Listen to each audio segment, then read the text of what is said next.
I am the Associate Director at CORD.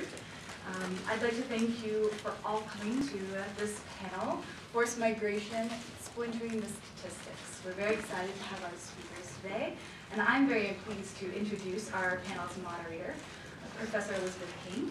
Elizabeth King is a law professor who teaches forced migration and courses related to criminal and international law at the Stern College of Law at Yale. Her research interests lie at the intersection of international criminal law, human rights, and transitional justice. In addition to DU, Professor King has taught at Wake Forest University School of Law, Colorado Law, Boulder, and the University of Palermo, in Buenos Aires. So please welcome her.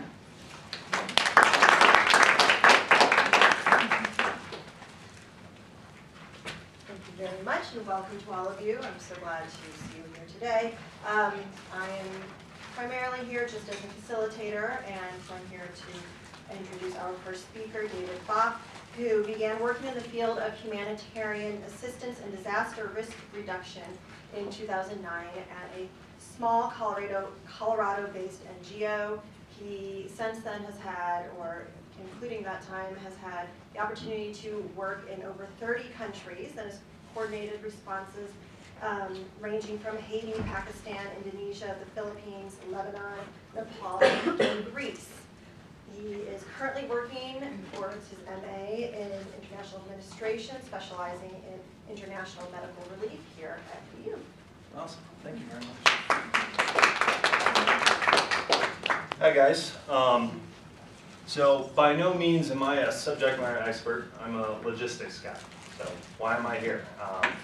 Basically to share some of my perceptions on vulnerability and what I've kind of learned over the years. Full disclosure, in a former life, I was a paratrooper and infantryman, and I led a platoon into Baghdad, and that experience really kind of opened my eyes to some of the suffering that occurs in complex emergencies, and that experience is kind of what propelled me into my humanitarian career. But for the most part, when I would go into complex emergencies or disaster zones, I was focused on logistics. I was an operations guy. Everything was numbers to me.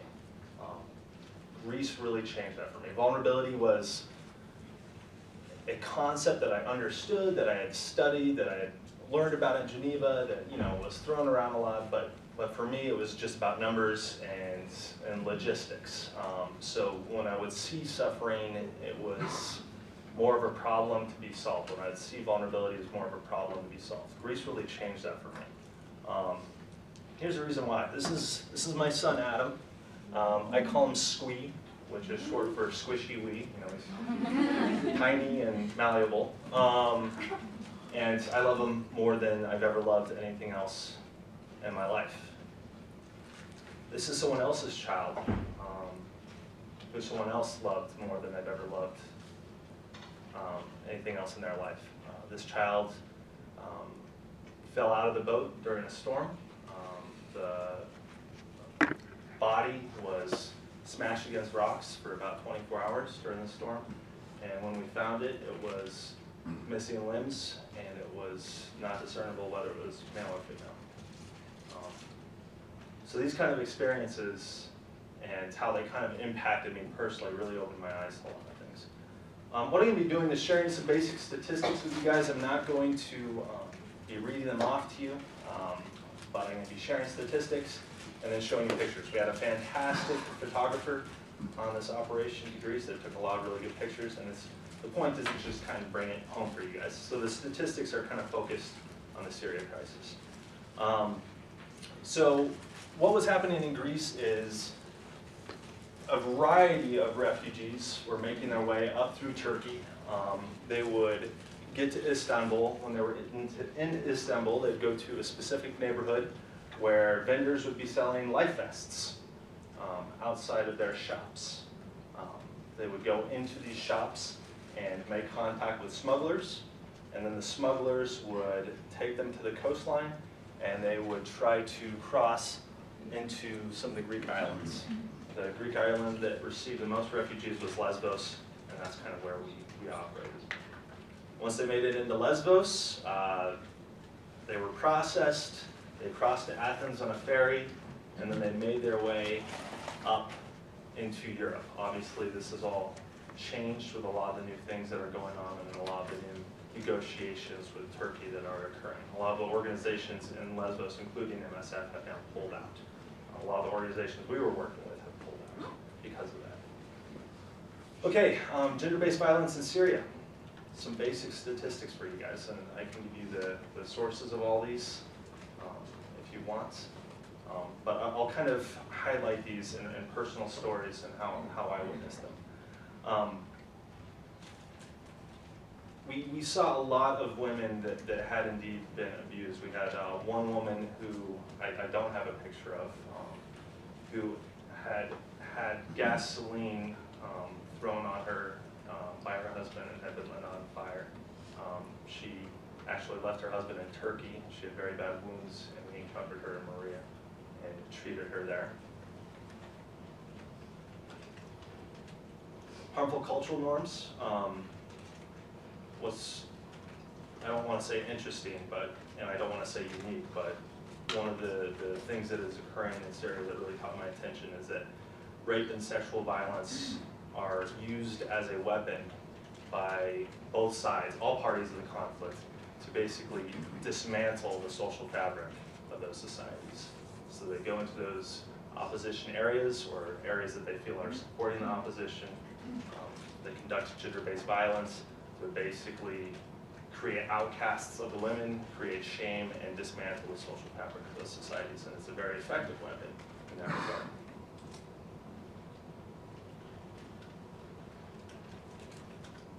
This is a picture from the beach on the north end of Lesbos after a boat had just come in. Detention of women. This is actually fairly widespread. I didn't actually encounter any women that had been detained, but it is fairly widespread. Again, it's used as a weapon of war, and government officers offer money to basically find women to be detained.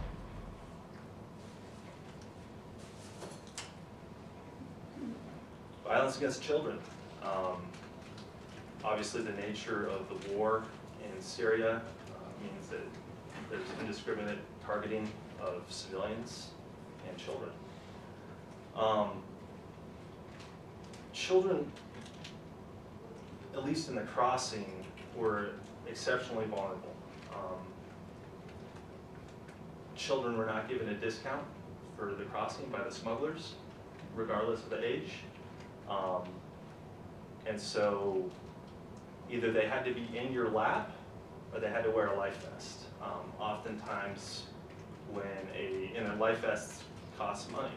Oftentimes, when a boat would capsize, the mother would not be an excellent swimmer and would let go of the child that she was holding in an effort to save money, because again, if you're not wearing a life vest, if you're in a lap, then you don't have to pay.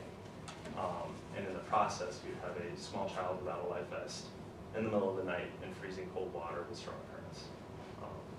So we saw a lot of children washing up on the beaches because of that.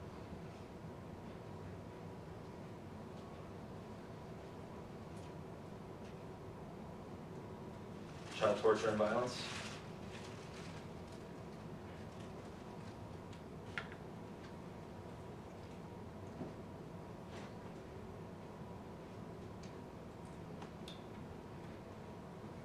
Child combatants in detention.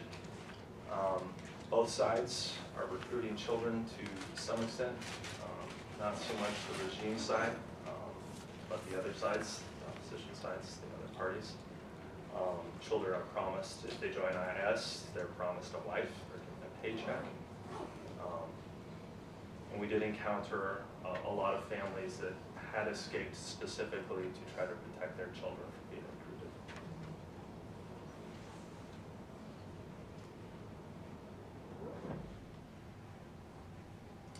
Violence against men.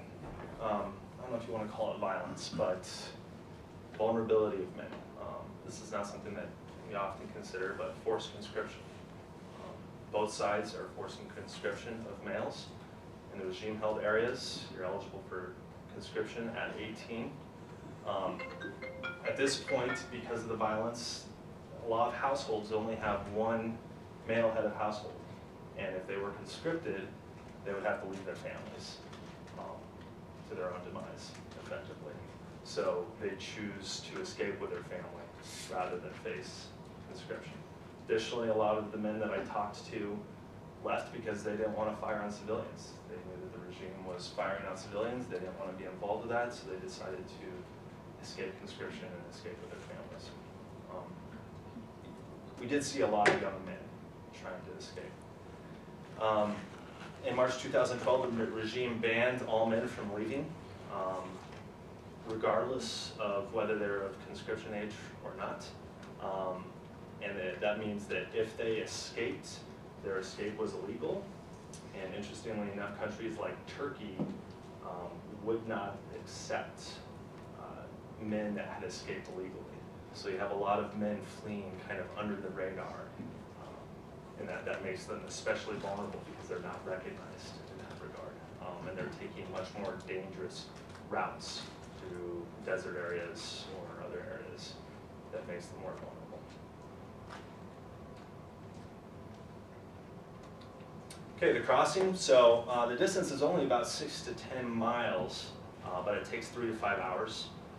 The boats depart between 2 and 4 a.m. and arrive between 5 and 9 a.m. The water was extremely cold when I was there in January. It's pretty cold year-round. The surf and wind are incredibly strong. This is kind of surprising. The refugees pay between $600 and $3,000 a head. There's no discount for children unless they're near land, as I mentioned before. The variation in price depends on the conditions. If you're going in winter and you're going in very bad water and you're going with poorly constructed boats or poorly constructed life vests, you pay less money. So in the winter we saw a lot of Afghans. If the conditions are better, you would see a lot more well-to-do Syrians or Iraqis that were a little bit more wealthy, had more assets, and could pay for a better crossing, more or less. Basically, they are trying to escape the Turkish Coast Guard. Once they cross that midpoint and they're in Greek waters, the Greek Coast Guard actually attempts to rescue them, or did at the time. So they're trying to escape the Turkish Coast Guard and make it to the Greek side. This is a life vest that we found and cut open. A lot of the life vests that we found and cut open were like this. They're not quality life vests. That's not going to provide any flotation. They're effectively fake. So the refugees would cross. Many of them would land up here in the north on the beach. And then once they were processed there, they'd make their way down to Moria camp. From there, they were processed again. They'd make their way down to the capital, Mytilene, and then take a ferry over to Athens. Okay, how am I doing in time? I'm going to do some stories real quick. In about 5 minutes. Okay, story time. We're going to zoom forward here.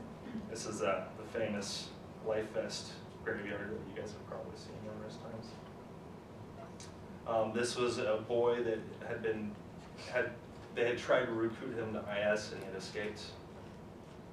Okay, my specific story, kind of about the specific strength of a woman that really impressed me. On the lighthouse, we basically sit at this lighthouse with thermal vision and try to spot boats coming in at night. The smugglers don't actually go with refugees. They put them in a rubber boat and they say, go that way, best of luck. So you have people that have been in a landlocked country or have very, very little experience on the sea getting in the water. And when they see a lighthouse, their natural inclination is to go towards the light. They're attracted to that, they go, okay, that's something to lock onto. What is the lighthouse? It's a warning, okay? Rocks, don't come here. But they would zoom right towards it, okay? So we'd go up there with a thermal vision. If we saw a boat coming into us, we'd try to radio the Coast Guard and inform them that a boat was coming to the rocks that needed to be intercepted. Coast Guard didn't always get there in time or couldn't find them, so the boat would smash into the rocks. We'd put on dry suits and go in the water and try to rescue the people. This particular boat, if you can see it, It's kind of a nice boat. It's a speedboat, painted black, and the engine was recessed in the hull, so you can actually see the engine with the thermal vision. Got past the Coast Guard. We didn't spot it until it was just a few hundred yards out. Smashed into the rocks, hopped in the water, and I walked up to this boat and I saw a few males on the top, and I was like, there's nobody in here. But then in the hull, there was about 35 people crammed in that tiny boat. A ton of them were children. And I remember people just handing me infants. There was this one infant they handed me, and I had to just grab the back of the life vest of this little kid, and his legs were straddled around me, and he was fast asleep, and I was wading through the surf, and the waves were hitting me. I was like, just stay asleep, buddy. And he started crying, I went, shh, shh, and he fell back asleep. It was just the most incredible thing. But while I was there, I encountered a woman, and I asked if they were Syrians. They said, no, they're Iraqis. And that my heart kind of skipped a beat, because that's kind of always a powerful experience for me when I encounter Iraqis. So I said to them, shaku maku, which is it's Iraqi slang for what's up, dudes. And they said makushe, which means we're doing awesome, dude. And in that, I encountered a woman who had been separated from her family and was watching over her 4 little cousins. She was a younger woman, probably 19 years old. And this is a problem in a lot of these cases. As they make this journey, they get separated by police, and it is often accidental. Like a bunch of people show up on the beach and they're freezing and they're cold, and you have volunteers that don't really know what they're doing, and they will grab whoever they can and throw them in a vehicle and take them to the closest processing place. But then a father or a mother will get in another vehicle and go to another processing place, and then they get separated. And they face these kind of situations throughout their journey, not just through Greece. So she had been separated from her family, was watching over her 4 cousins. I encountered her again in Moria, and there was a young girl that was vomiting very violently, and we were trying to figure out what was going on so we could treat her. We didn't have a translator with us. The nature of the situation was that the Greeks had locked down Moria camp, and only a few organizations were allowed to work in there. MSF was the only medical organization allowed to work in there, but they weren't operating at night. And there was a lot of medical needs at night, so we'd actually keep this here, but we'd dress up as refugees, sneak into the camp, and then go from tent to tent treating people. And that's how we kind of encountered this young girl, and this Iraqi woman, 18, 19 years old, translated for us. And she was just so incredibly strong. And I got to talking with her, and I said, you know, she had told me how she was from Azul, and how she remembers when the Americans had come, and she remembers the violence from that, and she remembers after the Americans left, and then ultimately her home was destroyed by IS, and that's why she escaped. And you know, I had a deep conversation with her, and I said, you know, I'm incredibly sorry for my role in your suffering. And she said, I appreciate that, but you're helping now. So her resiliency, her strength was just incredibly powerful to me. So thank you for letting me share some stories with you guys.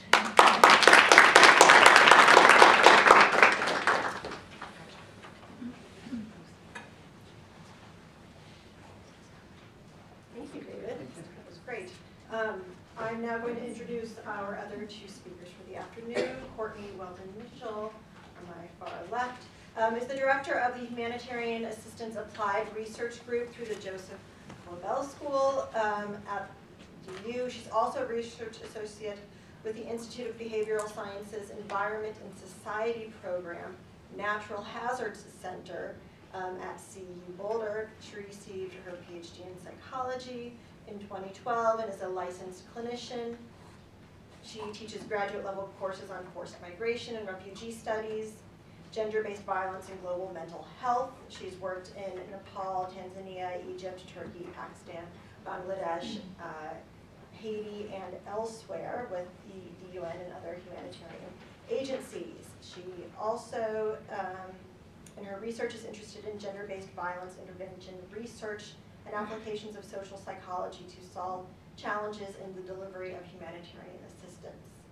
And, we also have Mariana Shmuki, who is an international educational professional who has worked with vulnerable communities in fragile and conflict affected areas, including the Middle East and Africa, to advance access to and quality of education for children, youth, and adults. So she has experience in strategic sector planning, capacity development, program design and delivery, policy development, research and analysis, fundraising and advocacy for humanitarian recovery and development contexts. She has acted in leadership roles in Turkey for the Syria response, Palestine, Kosovo, Sudan, South Sudan, and other countries with UNICEF and other organizations. So please welcome them both.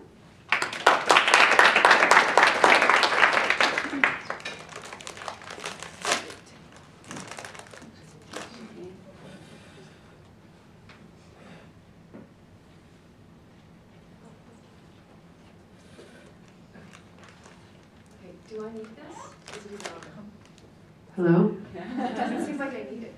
I don't think, yeah. Okay, so I'm not going to worry about that. Okay, so thanks for having me, and it was really nice to hear David's presentation. I think there are some similarities, and I'm coming from a bit of a different vantage point. Basically, I'll give an overview and an outline of child vulnerabilities as conceived by humanitarian aid, like the architecture, with some of my personal interpretation, of course. That's just to give you, again, an overview.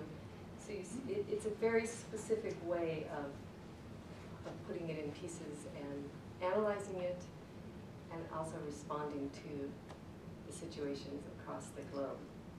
So what I'm going to focus on is child vulnerabilities and two specific sectors, because in the development world and humanitarian world, we deal with sectors usually. So I'll be looking through the lens of child protection and education, and a little more detail on education because that's my expertise. So whenever we talk about vulnerabilities or anything about fragile states or fragilities, I always like to emphasize, like David said at the end, resilience, because I've experienced it so many times, and we all have if we've done this kind of work.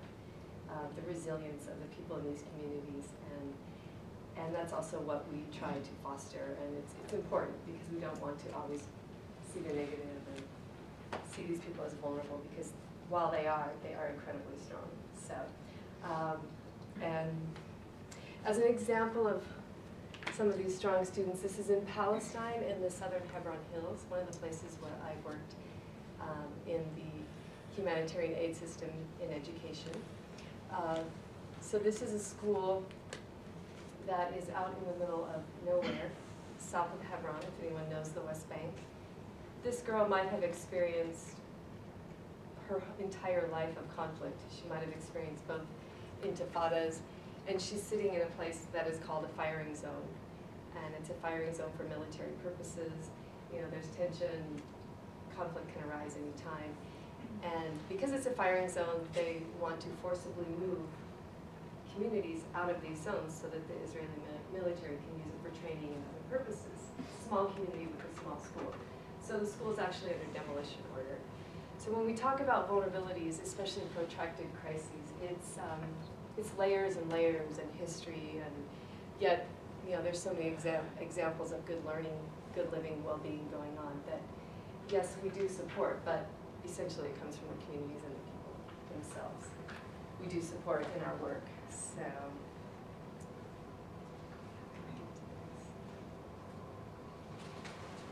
Okay. So, children affected by crisis, it's usually envisaged in our humanitarian aid architecture. Crisis can be also natural disaster or economic crisis at times, health emergencies. But I'm going to focus a little bit more on the conflict aspect of it, which, as we all know, causes forced migration, causes refugee populations, IDPs, and there's a lot of overlap in those statistics, but it's not a one-on-one. And we'll get into that a little bit. But I will look at that lens and focus on that just to let you know. Okay, so just to give an overview, 250 million children live in conflict-affected areas. These are, I'm not sure how many countries actually, but I do know that the top 4 are South Sudan, Niger, and Afghanistan, in terms of proportion of the number of children out of school due to conflict. Syria is also very high, but for some reason, proportionally, does not make the top 4. And there's many ways, as we all know, to divide up the statistics. And when I worked on the Syria crisis, we spent many hours deciding and trying to figure out which statistics used that get pushed up to the global level, that get put on these kind of reports. It's a very complicated process, and you'll see many statistics, but of course we triangulate, we do lots of data review. So, so we all know that children in conflict are at serious risk of abuse, violence, exploitation, neglect, all kinds of things. And on the flip side, education can help mitigate that. Just being in a somewhat normal environment, learning about your rights, keeping your normal development going. And it can also serve as a foundation for peace, nonviolence, learning more peaceful conflict resolution, the whole host of, that's just a very broad whole host of kind of foundational. Okay. So what are the vulnerabilities in conflict-affected situations? Again, I'd like to stress this interplay between the sectors as we envisage it as professionals, child protection and education. And it goes both ways. When a child is educated or in school or in an environment with even just activities, it's going to help in their protection concerns. It's going to help with their development, their cognitive, their physical protection, and what we call psychosocial protection. So I'll divide the vulnerabilities just into themes briefly. And these themes, there's a lot of details under each one, but in general, these are the themes that you deal with in child protection when you're in an operation trying to serve the populations, the conflict-affected populations. So child labor, which also affects people outside of conflict, of course, but in specific ways it affects children inside conflict. And some of these are more gendered than others, and we can, as time permits, we can talk about that, and I'll just highlight a few that are more gendered than others. Trafficking, again, increases generally and in specific ways in conflict zones. General violence and ongoing threats, GBV, of course, which David gave us a few statistics on. Just generally high levels of stress, trauma, injury, deaths, child deaths, even witnessing someone that you know or knowing of someone, another child, family member being killed, all the effects of that. Recruitment or use of children by armed forces or groups. Early marriage, we talked about, affects girls disproportionately. And also just an aside here, when we talk about, of course, in these situations, when we talk about women and girls or men and boys, it is different, of course. The effects are different for children. So it's another area to explore. Involvement in criminal activities tends to rise. Separated families and unaccompanied children. So just as themes, and every situation is context specific, how each one of these impacts the situation in Syria or Palestine or Sudan or whatever it is. So then I'll just run through some of the education themes. And before I do that, this is a picture of a child in rural Damascus. He's 9 years old. This is from January this year. And he's just out on the street selling candy or whatever it is. It's very common. And it's very common for parents to want their children to go and do that because they need the income, they've lost their livelihoods.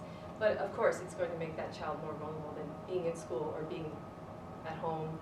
So the interplay between, and a lot of the children that are in these kinds of activities are not in school. So kind of just pointing out the interplay there. Some of the education themes of vulnerabilities, just loss of access to education for many reasons. The school might be damaged, the school might be occupied by military or displaced people. It might be too difficult to reach school. It might be too dangerous. Many things of just the access to school is lost. deterioration in the quality of learning, even for those who are attending school, the trauma affecting your quality of learning, the trauma that the children experience, and physically as well, you know, the physical injuries that they experience, and then they're trying to go to school and deal with all of these psychological and physical. So many children are out of school, of course, we'll talk about that. And those are in school there's pressures to drop out or risk of dropout, again, for many reasons. School can be disrupted even if it's not closed. It can be disrupted for a week of fighting, or this happened a lot in Gaza, you know, whenever the missiles started flying. And there's systems to keep track of that and ways to encourage that not to happen, but we'll get into that later. Attacks on schools is on the rise. It's been on the rise in Syria. Targeted or non-targeted attacks. Schools being used for military purposes, or as I said, as shelters for displaced people. And then we look at the systemic level, you know, the breakdown of education on the systemic level, including, you know, teachers and all the education personnel also have to deal with all of these factors of the conflict, and that will affect the way they teach if they show up. Teaching personnel is always a problem. So again, just kind of a menu of the vulnerabilities that children face and that affect their lives in these conflicts. So in general, I separated the responses, education responses. What do humanitarian organizations do? What do the collective sectors, we call them sectors, do in response to these immense crises? And sometimes they're not immense. I've also worked on smaller crises with, you know, 50,000 people affected, not millions and millions. So,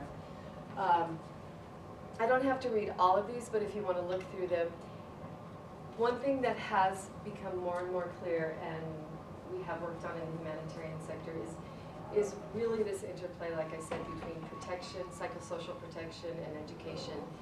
And even to the extent where places that are protracted crises and large scale, very violent, Palestine and Syria are two examples. When the UN comes in and does their kind of large strategic planning, they come up with approaches. And in those two, protection was the approach. Protection in every single sector was the approach, and still is the approach, because it is so important. Protection of all individuals, and then we have to interpret that for child protection. And it's conceived in these large crises that way. It's not just saying it's conflict, and that's good. That's a good movement towards looking at this more realistically and holistically. So you'll see in these typical education responses, you'll see psychosocial programs addressing children's trauma and stress, protective learning environments, and things like that. It's integrated. And then all the other pieces and parts of the systems that you need to get the schools going so that the children have a place to be, they can be occupied, they can be developing. One interesting thing too is in the last years we've also started to really incorporate and look at preparedness and mitigation measures. Now we don't work at the political level. We don't mitigate political conflict, but schools can have, for example, emergency preparedness plans or contingency plans, or there's a lot of different creative programs where you're actually preparing, especially in places where conflict is cyclical or protracted, and you can almost guarantee that it's going to happen again or be long term. So that's another way of protecting children and their vulnerabilities. If you really can foresee or analyze that it's going to happen, then you prepare the school for it. So basically all the responses fall under preparation, access, and quality. And we'll go into that as an example, in the Syria situation in a bit. And besides that, we also try to work at the systemic level, which is complicated because you don't always have a functioning government, or quasi-government, or anything else like it to work with. And that was very much the case in the earlier years of the Syria crisis in northern Syria, where the opposition was trying to organize itself into local councils. And we were trying to work with them, but then other actors were working with the regime out of Damascus. So it was very complicated. But we do have to also look at policy, governance, and systems when we're looking at education in ways that do affect individual child vulnerability. So child protection responses will go back to the responses match, of course, with the vulnerabilities to the most extent. So reunification programs, monitoring of grave violations against children. That is a very specific area that I would go into if we have time, but it's an important area. It's a UN system worldwide to monitor grave violations. One of the violations is, of course, it's maiming, torture, those kind of grave violations, but also denying access to humanitarian aid and attacks on schools. So those systems are built, and then also what are built are the responses. And those are all, and that information is also used for advocacy, to advocate with governments and armed militias, not to recruit children and all of those. It's a whole system in and of itself. It's called the MRM. And that's related to the next one, child recruitment, release, and reintegration programs, which sometimes puts them into special schools or training programs. Child-friendly spaces, sometimes instead of schools, you have just child-friendly spaces where there can be play and activities. A lot of times there's overlap between the learning activities and just other activities. Psychosocial support, general, I already mentioned the play and well-being, in child protection case management systems, and advocacy, policy, and governance is also part of that for the child protection. How am I doing that? 2 minutes. Oh boy. Well, we'll have to do the Syria education response then, very, very briefly. So, the education response in Syria, like all the sectors, they're coordinated through the cluster system. I don't know how many people are familiar with that, but I won't have a lot of time to go into it. The cluster system was initially divided between the north and the south, which was a big political impediment, and it was an operational impediment too. At the end of 2015, it came together into one system. It's the first time I've ever seen the UN actually physically divided operationally on political lines, and it was very difficult. But that wasn't what I was going to say. Just some broad numbers. So in all of Syria, not the neighboring countries, not the refugees outside of the country, this system, this cluster system, they come up, they do all the needs assessments, they do all the analysis, and they come up with people in need in that sector. So this sector for 2016, 5.7 million children and adolescents, and this is the education personnel, but that's a tiny portion of it, are in need of education assistance. So that's not out of school, but there can be children in school that need assistance as well. So of course, schools continue to be damaged, attacked, and students face the same risk. It is continuing. Over 4,000 schools have already been damaged or destroyed or occupied by military or displaced people. So in the cluster system, all the partners, all the NGOs within one sector come together and create a response plan and a strategic response plan to implement for the entire country. So in this case, there's 45 partners in the north and south, and they still are a little bit separated. They have to be operational, because from the north they're coming cross-border, and from the south they're in Syria, and there is a relationship with the regime. So okay. So that's all I have time for. I have a lot more on the Syria, a lot more on the response, but it basically is the same response that we talked about, just more specific to Syria. So if anybody wants to see those about the response and the interplay between child protection and education in Syria, I can do that.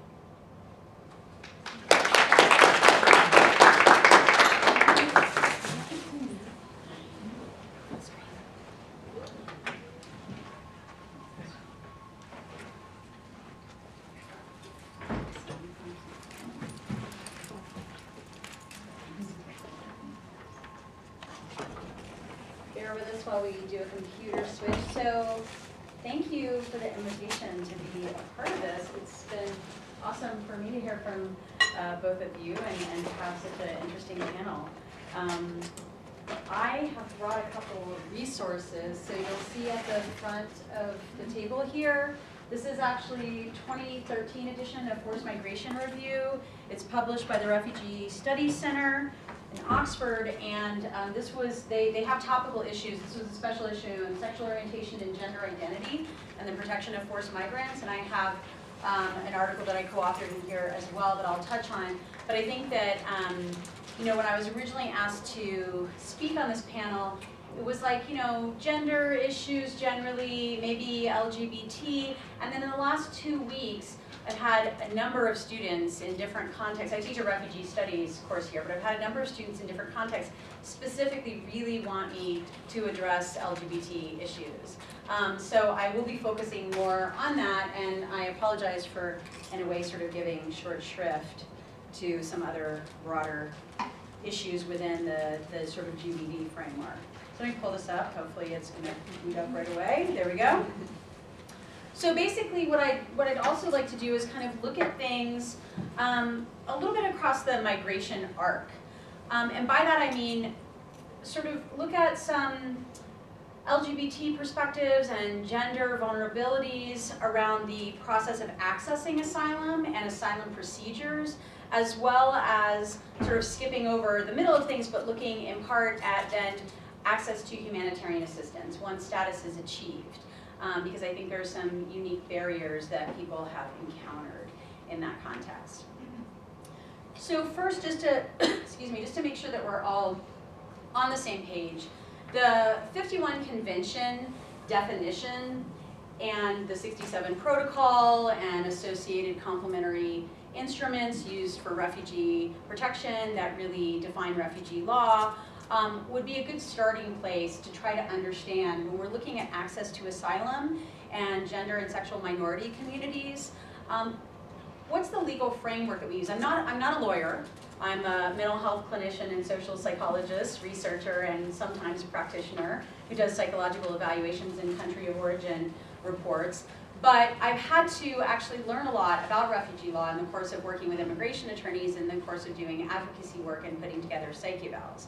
So one of the things when we look at the convention definition, we ask ourselves, so where do we sort of think about situating protection for sex and gender minorities? So the actual definition is here, and it's basically, you know, who is a refugee? Someone who, owing to a well-founded fear of being persecuted for reasons of race, religion, nationality, membership of a particular social group, or political opinion, is outside the country of his or her nationality, unable, unwilling, owing to such fear, avail himself of protection, etc. So it's actually the membership of a particular social group category that has been primarily expanded on and used to support protection needs and refugee status determination procedures for LGBT persons. Now, before I go to this piece, I want to talk a little bit about what I am skipping over in the hopes that you will sort of pursue your own interests around this. And again, you know, if I had more time, I would get into this as well. When we look at social group, the social group criteria has also been used for a number of GBV-related asylum claims and increasingly effectively in recent years. For example, there's recent landmark decisions on asylum claims recognizing domestic violence victims. In the US, we have U visa that's often been used for victims of domestic violence.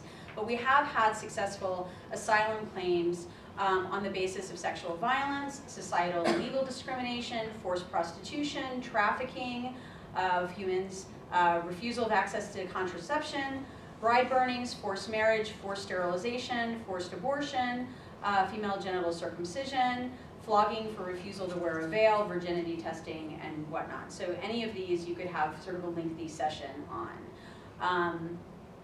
But what I'm focusing on here is really, you know, some of the things that UNHCR and other organizations working on behalf of vulnerable asylum seekers and refugees have attempted to address in recent years, and that's, you know, really sort of expanding the ability of asylum systems worldwide to adequately address LGBT issues. Now, before I go further, I do want to say that, just to be clear, for refugee status determination, it is the role of the state, and UNHCR is actually only involved in about 20% of refugee status determination worldwide. However, they and other agencies, where they're not doing direct RSD, they are involved in advocacy and training efforts. So their scope is potentially much broader. Historically, there's been limited knowledge and confusion among adjudicators of refugee claims over terminology, sexual orientation versus gender identity, for example. There's been a lack of training and sensitive means of eliciting testimony in the process of adjudication, asking people to prove they're gay, for example, or wondering if people look as if they're transgendered, or do they look gay or lesbian. There have been a number of sort of confusing legal elements around self-identification versus how others perceive you. Confusion around the role of being out. Are you able to come out? Do you want to come out? Were you forcibly outed? Are you able to refuse to marry someone not of your choosing? Being something that we've sort of gone back and forth in terms of legal frameworks and how we kind of think about persecution and discrimination of LGBT persons. There are strange things that come up, for example, in cases I've worked on, like someone born male but now passing as a woman, and even how this changes over time and the robust nature, the strength of their perceived asylum claim around that. For example, if you decide to take hormones and have top surgery, is your claim weakened by the fact that you're now passing as a woman, so you may be less likely to encounter violence were you to be deported, or were your claim to be denied? So there's a lot of strange things that come up, in part because people are just actually not adequately trained, and because it's only been in recent years globally that we've really started to address a number of issues around LGBT asylum claims. Even when we're looking at issues around being a victim of violence, of course, this applies to sort of the wider refugee status determination framework. Did the state fail to protect you? Did you avail yourself of the state's protection? Did you try to go to the police or the authorities? And interestingly, there have even been cases where non-LGBTI persons perceived to be sexually or gender non-conforming may have an asylum claim.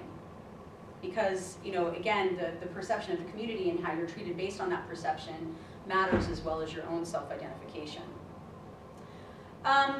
You may have been familiar with a case that received, and this is not unique, unfortunately. It was a few years ago, received some attention around the Czech Republic of phallometry.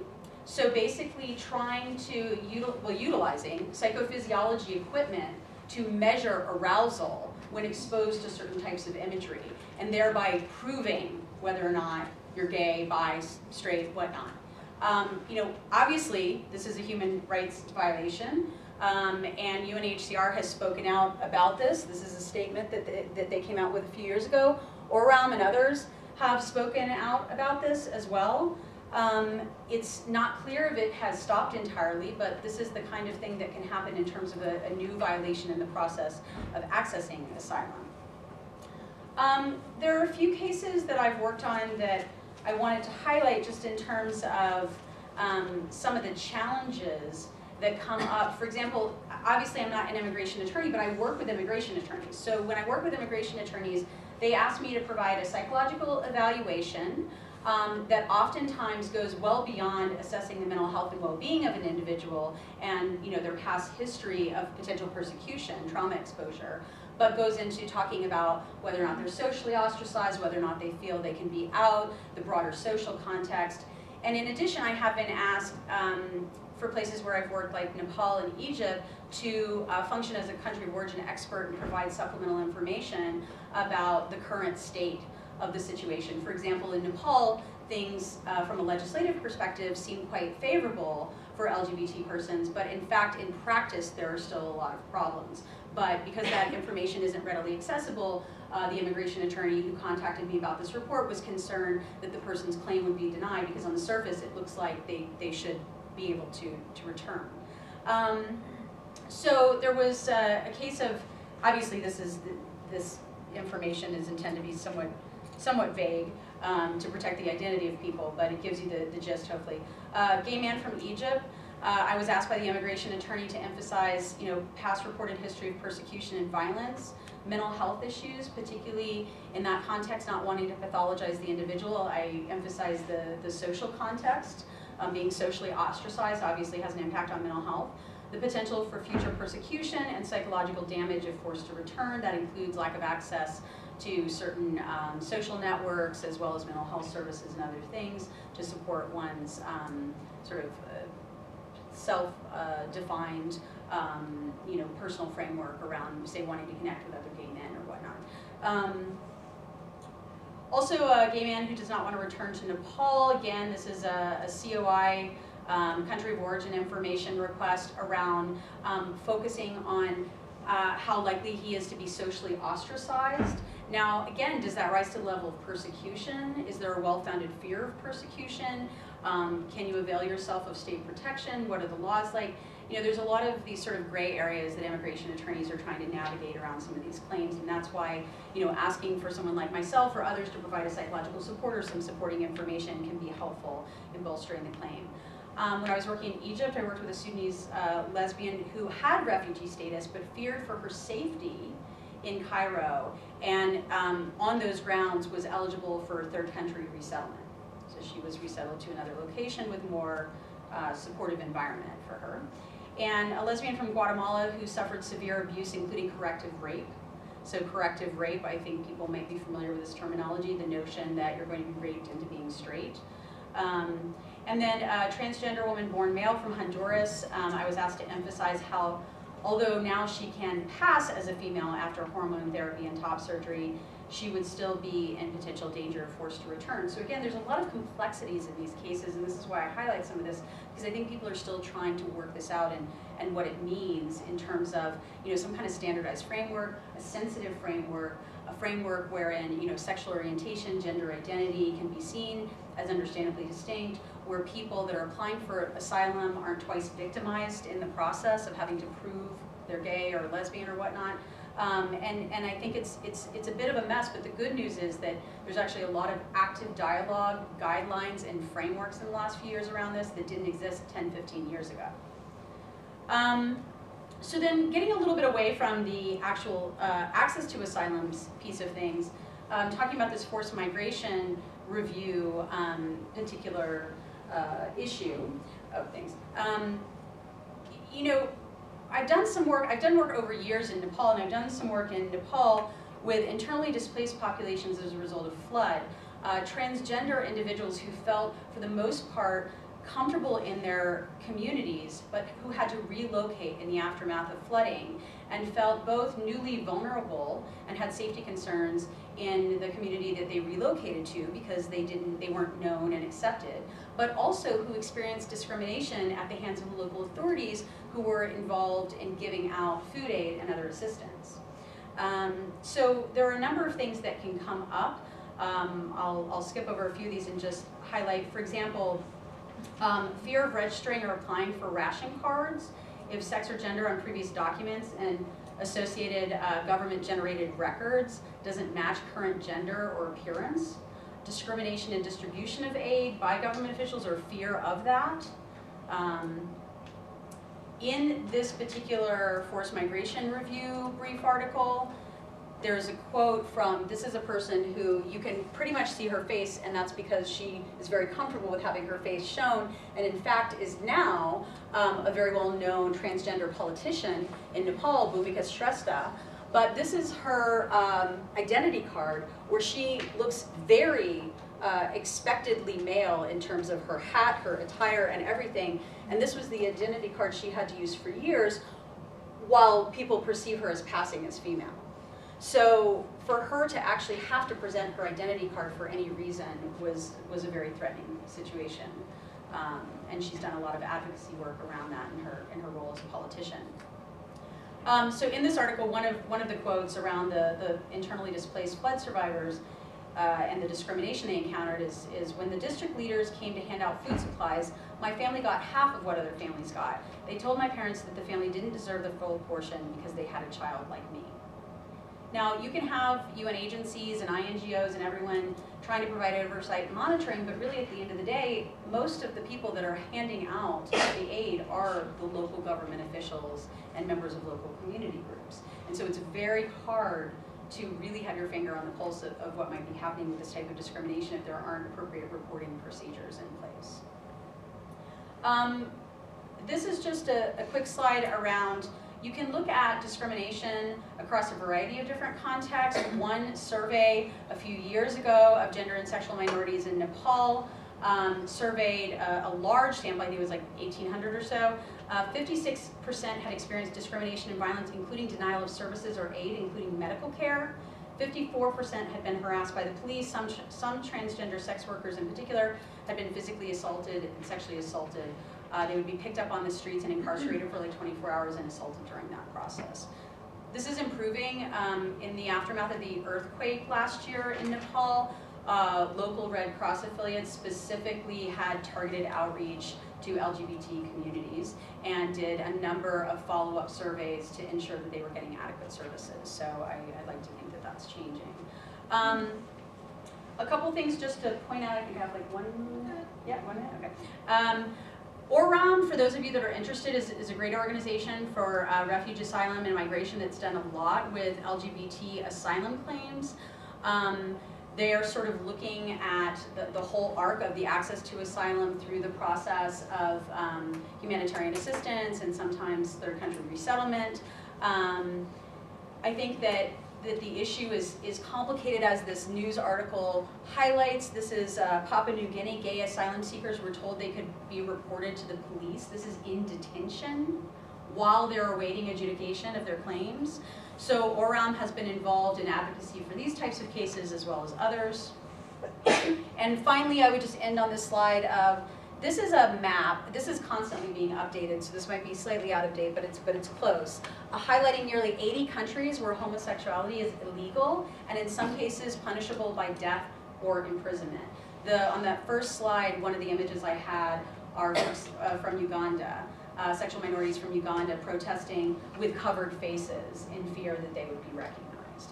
So I think that, again, for those of you that are particularly interested in this topic, there's a lot of resources out there, and there are some strides being made with these global frameworks and guidelines and targeted staff trainings and trainings for adjudicators, but probably almost more so than any other area I can think of, it is still rife with discrimination and confusion among the adjudicators themselves.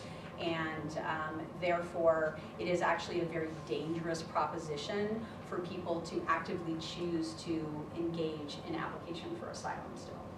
Never mind to actually choose to try to access humanitarian assistance, again, when identity documents and other things are such that people would potentially be increasing their vulnerability status by doing so. So often a hidden population. Okay, well, thank you very much.